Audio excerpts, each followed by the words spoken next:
আপনার এক মাস আগে আলুর কেজি ছিল 30 টাকা, সেইটা 55 থেকে 60 টাকা। আপনার 4টা ডিমের দাম 55 টাকা, মহল্লার দোকানগুলোতে 60 টাকা। যে এই পরিস্থিতি তৈরি করে যে মানুষকে ক্ষুধার্ত রেখে একমাত্র মোদীকে সন্তুষ্ট করার জন্য দেশ ছেড়ে 3 ঘন্টা ঢাকা এয়ারপোর্টে সমস্ত বিমানকে আপনার বন্ধ করে দিয়ে তিনি দেখা করতে গেলেন তার গুরুর কাছে। আপনার এত বড় একটি ঘূর্ণিঝড়, মানুষের ঘর উড়ে গেল, মানুষের চাল উড়ে গেল, সুন্দরবনের হরিণ ভেসে গেল, 1.5 লক্ষ বাড়িঘর আপনার ধ্বংস হয়ে গেল। আপনার কয়েকজন মন্ত্রী আপনি সহ তাদের উদ্ধারের জন্য, তাদেরকে পুনর্বাসনের জন্য কি করেছেন? এত দেশে নির্বাচন হয়, কই আপনাকে তো এত তড়িঘড়ি করে যেতে দেখিনি। আপনার এক মন্ত্রী বলেছেন বাংলাদেশ আর ভারতের সম্পর্ক স্বামী স্ত্রীর সম্পর্ক।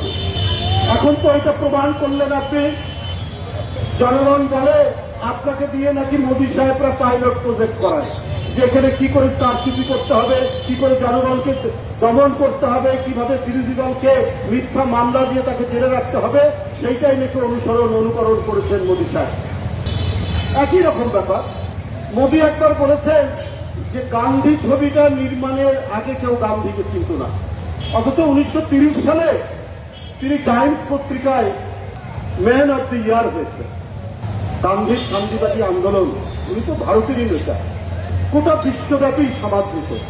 আর মোদী সাহেব বলেছেন যে ওই গান্ধী ছবি কিছুদিন আগে হয়েছে, 20-25 বছর আগে বা 30 বছর আগে, তো এটার আগে নাকি গান্ধীকে চিনত না। এই যে মিথ্যাচার করা, বরেণ্য নেতাদেরকে ছোট করা, এটা তো শেখ হাসিনার কাছ থেকে মোদী সাহেবরা শিখেছেন। যেমন প্রখ্যাত মুক্তিযোদ্ধা, রণাঙ্গনের মুক্তিযোদ্ধা, স্বাধীনতার ঘোষক জিয়াউর রহমানকে বলেন পাকিস্তানের চোখ, পাকিস্তানের চক। এই শেখ হাসিনা বলেন, মোদীও এখান থেকে শেখ হাসিনার কাছ থেকে শিখেছেন।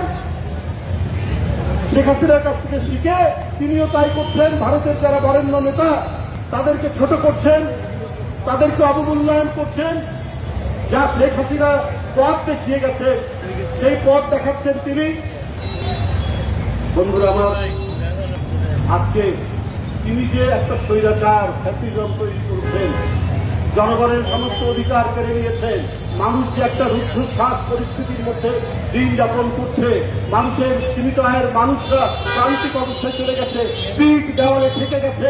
আপনার এক মাস আগে আলুর কেজি ছিল 30 টাকা, সেইটা 55 থেকে 60 টাকা। আপনার 4টা ডিমের দাম 55 টাকা, মহল্লার দোকানগুলোতে 60 টাকা।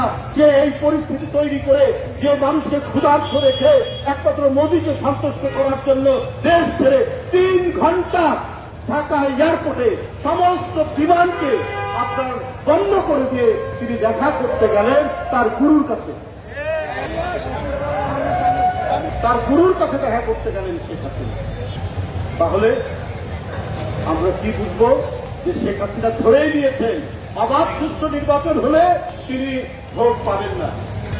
যদি প্রকৃত গণতন্ত্র ফিরে আসে তাহলে তার অবস্থা নড়বড়ে হয়ে যাবে। তাই তিনি মনে করেছেন যে আইন শৃঙ্খলা বাহিনীকে সাজাতে হবে আমার মতো করে, আর ভারতের সমর্থন থাকবে করে আমি টিকে থাকবো। এই কারণে আমাদের স্বাধীনতা, আমাদের সার্বভৌমত্ব সবকিছু তিনি বিসর্জন দিয়ে দুর্বল করে তিনি তাদের মোশাহিদি করছেন, তাদের কাছে নতজানি হচ্ছে, তাদের কাছে মাথা নিচু করেছেন। গতকাল লালমনিরহাটে গুলি করে দিয়েছে, গুলিতে আহত হয় অনেকে। তার 5 দিন আগে আরেকটি বর্ডারে গুলি করে হত্যা করে বাংলাদেশিদেরকে। একটা প্রতিবাদ পররাষ্ট্রমন্ত্রী এত কথা বলেন, এত বাঁচাল পররাষ্ট্রমন্ত্রী কই?